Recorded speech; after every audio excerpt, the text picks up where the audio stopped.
उद्धव ठाकरे की पार्टी पर ईडी की गाज गिरी। उद्धव ठाकरे के भरोसेमंद और पूर्व मंत्री अनिल परब की करोड़ों की प्रॉपर्टी ईडी ने कुर्क कर डाली। ईडी ने अनिल परब, साई रिजॉर्ट एनेक्स और अन्य के खिलाफ मनी लॉन्ड्रिंग जांच के सिलसिले में 10 से 20 करोड़ रुपए की संपत्ति अस्थायी रूप से कुर्क की है। जो संपत्ति ईडी ने कुर्क की है वो जमीन के रूप में है और रत्नागिरी के दापोली में है, जहां साई रिजॉर्ट एनेक्स बनाया गया है।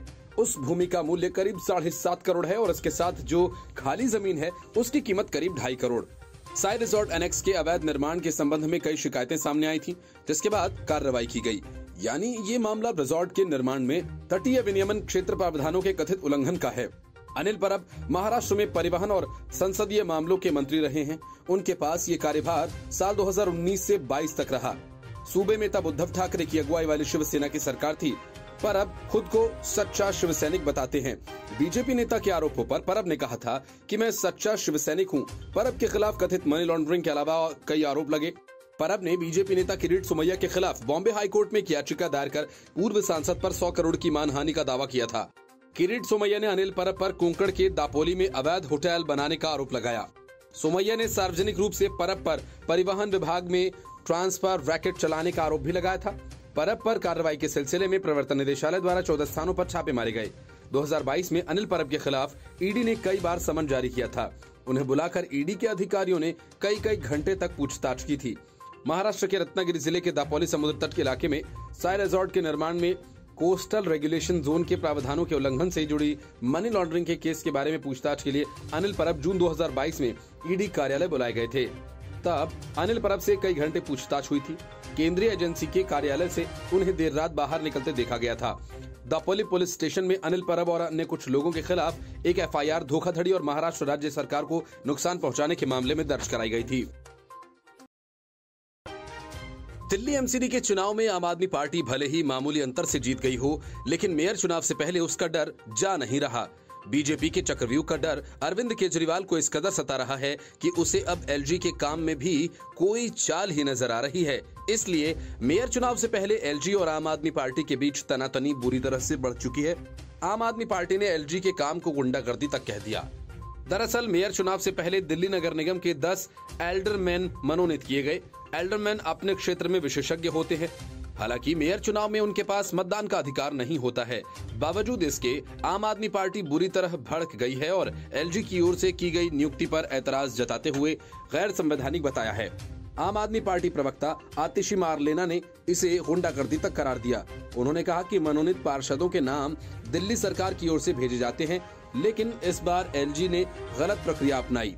आतिशी ने आगे कहा कि शपथ से पहले ही आम आदमी पार्टी के पार्षदों ने काम करना शुरू कर दिया है, तो भाजपा की डर्टी ट्रिक्स डिपार्टमेंट को ये हजम नहीं हुआ। उनको हजम नहीं हुआ कि एमसीडी में काम शुरू हो गया, तो अपनी गुंडागर्दी और काले कारनामों पर उतर आए हैं। किस तरह काम रोका जाए उसकी उन्होंने साजिश शुरू कर दी है।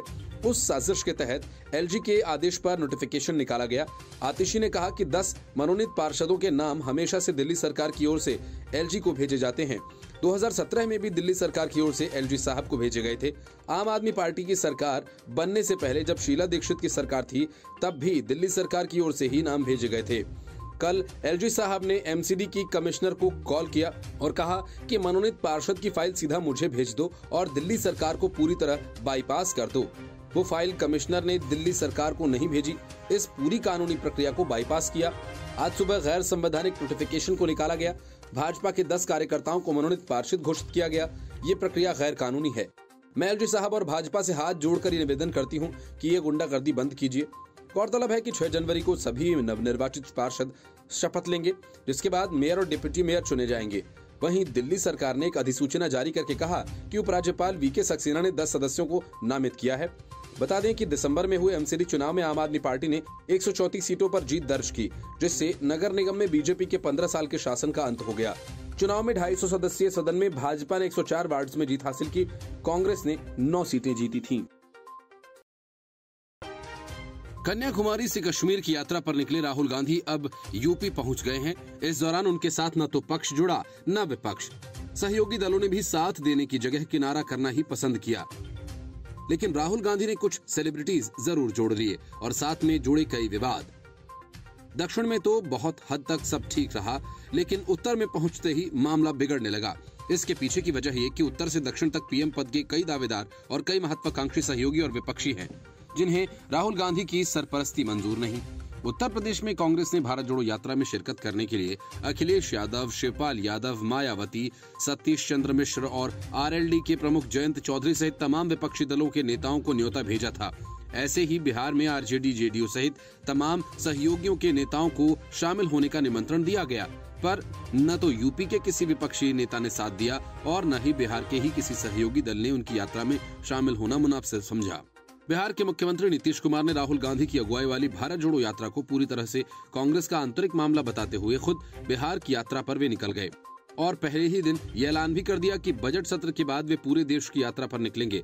वैसे भी बिहार में यात्राओं की बहार है। प्रशांत किशोर, कांग्रेस और अब नीतीश कुमार। आरजेडी ने भी कहा कि पार्टी ने इस यात्रा में शामिल होने को लेकर अभी भी कोई फैसला नहीं लिया है।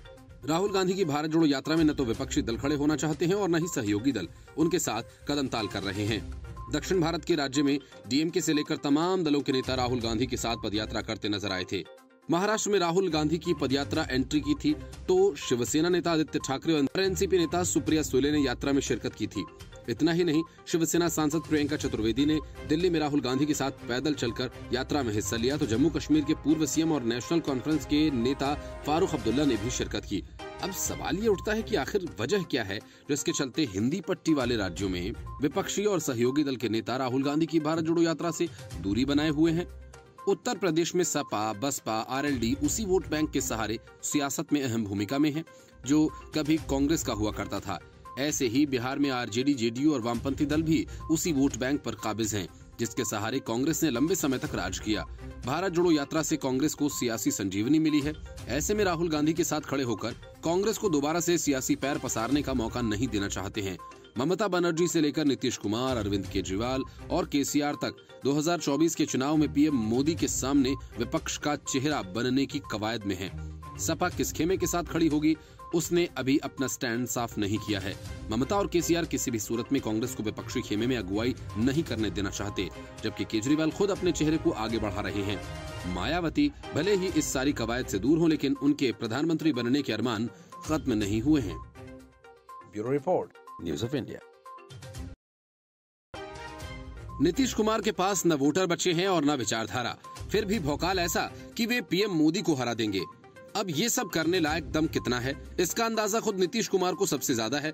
मौसम खराब है, फिर भी सत्ता बचाए रखने के लिए समाधान यात्रा पर निकल गए।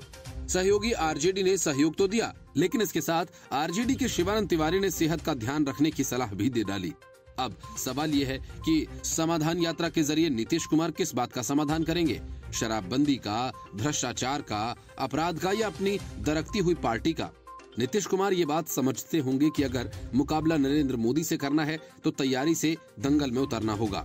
यहाँ तो बिखरा विपक्ष उन्हें मोदी से दो हाथ करने लायक मानता भी है या नहीं, पेच तो यहीं फंसा हुआ है। लेकिन पीएम मोदी के खिलाफ नीतीश कुमार ने जैसी टिप्पणी की है वो बिहार में ही उल्टी पड़ सकती है। बार बार पाला बदलने के कारण पलटू राम की छवि बना चुके नीतीश कुमार खुद विश्वसनीयता के संकट से जूझ रहे हैं। नए साल पर नीतीश कुमार अचानक भड़क गए। गुस्सा राष्ट्रीय स्वयंसेवक संघ और नरेंद्र मोदी पर था। पटना में एक कार्यक्रम में नीतीश ने कह डाला कि आरएसएस का कोई योगदान रहा है आजादी की लड़ाई में। नीतीश अब मोदी से जंग के मूड में हैं, लिहाजा संघ पर निशाना जरूरी है। नीतीश ने नए साल पर एक और गलती की, नरेंद्र मोदी पर सीधा अटैक करके उन्होंने बिना किसी तैयारी के कमजोर पक्ष पर हमला करने के बदले सीधे फैसला सुना दिया।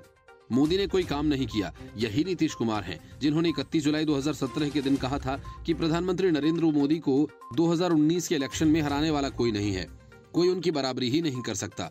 तब तो वे तेजस्वी को डंप कर भाजपा के साथ आए थे। अब 2022 में नीतीश ने भाजपा छोड़ तेजस्वी के साथ शपथ लेते ही कहा कि हम रहें या न रहें, वो 2024 में नहीं रहेंगे। 2014 वाले 2024 में नहीं रहेंगे। अंतर्राष्ट्रीय मोर्चे पर भारत बड़ी ताकत बनकर उभरा है। कोरोना से मुकाबले के मोदी मॉडल का लोहा दुनिया मान रही है। दो पड़ोसी दुश्मनों से कैसे निपटा जाए और घर में घुसकर कैसे वार किए जाएं, इसे भी जनता देख रही है। राम मंदिर, धारा 370 कोर एजेंडा लागू हो चुका है। 3 तलाक बैन करने के बाद अगला रास्ता समान नागरिक संहिता का है। फिर नीतीश कुमार ब्रांड मोदी पर अटैक करने की गलती करेंगे तो भाजपा को और मजबूत बनाएंगे। Bureau report, news of India. Tihar jail में कैद अरविंद केजरीवाल के मसाज मास्टर सत्येंद्र जैन अभी भी पूरे रुआब में हैं। सुकेश चंद्रशेखर ने एलजी को लिखी चिट्ठियों में कई बार यह आरोप लगाया कि जेल में उनकी जान को खतरा है। मुझे आम आदमी पार्टी की तरफ से इस बात की धमकी दी जा रही है। इतना ही नहीं, सुकेश चंद्रशेखर खुद को दिल्ली की जेल से बाहर किसी दूसरी जेल में ट्रांसफर किए जाने की मांग भी कर चुका है, लेकिन हर बार उनकी बातों पर सिर्फ इसलिए ध्यान नहीं दिया जा रहा कि वो खुद ही महाठग है और इसमें भी उसकी कोई चाल होगी। लेकिन अब जेल अधिकारियों ने जेल महानिदेशक को एक पत्र लिखा है और ये कहा कि अरविंद केजरीवाल सरकार में मंत्री सत्येंद्र जैन ने धमकी दी है। सत्येंद्र जैन ने धमकी देते हुए जेल अधिकारियों से कहा कि जेल से बाहर निकलने के बाद जेल अधिकारियों को गंभीर परिणाम भुगतने होंगे। सूत्रों का कहना है कि तिहाड़ जेल के अतिरिक्त महानिरीक्षक जेल नंबर 7 के अधीक्षक, उपाधीक्षक, सहायक अधीक्षक ने आरोप लगाया कि सत्येंद्र जैन ने उनके साथ दुर्व्यवहार करने के अलावा जेल के बाहर निकलने के बाद देख लेने की धमकी दी। प्रवर्तन निदेशालय ने मनी लॉन्ड्रिंग के एक मामले में सत्येंद्र जैन को पिछले साल गिरफ्तार किया था। जैन मई 2022 से ही दिल्ली की तिहाड़ जेल में बंद हैं। पिछले साल हुए दिल्ली नगर निगम चुनाव से पहले जैन की कई वीडियोस सामने आए थे जिसमें वो मसाज कराते दिखाई दे रहे थे। तो किसी वीडियो में बाहर से मंगवाया हुआ खाना खा रहे हैं, तो किसी में कई लोगों के साथ बैठकर मीटिंग कर रहे हैं। इसको लेकर भाजपा ने जेल में मालिश कराने के उनके वीडियो पर आम आदमी पार्टी पर जमकर हमला बोला कि सत्येंद्र जैन तिहाड़ जेल की जिस सेल में बंद थे उसकी सफाई करने वाले लोगों के वीडियोस बीजेपी नेताओं द्वारा सोशल मीडिया पर शेयर किए गए थे। इस धमकी देने के आरोप की खबर को शेयर करते हुए कवि कुमार विश्वास ने एक ट्वीट में तंज कसते हुए पूछा, अलंकार बताएं, बच्ची के बलात्कार के आरोपी से मसाज कराने वाले जेल में बंद जेल मंत्री ने जेल कर्मचारियों को जेल से निकलकर जेल करा देने की धमकी दी। कुमार विश्वास इसके पहले भी आम आदमी पार्टी और उनके नेताओं की कार्यशैली पर निशाना साधते रहे हैं।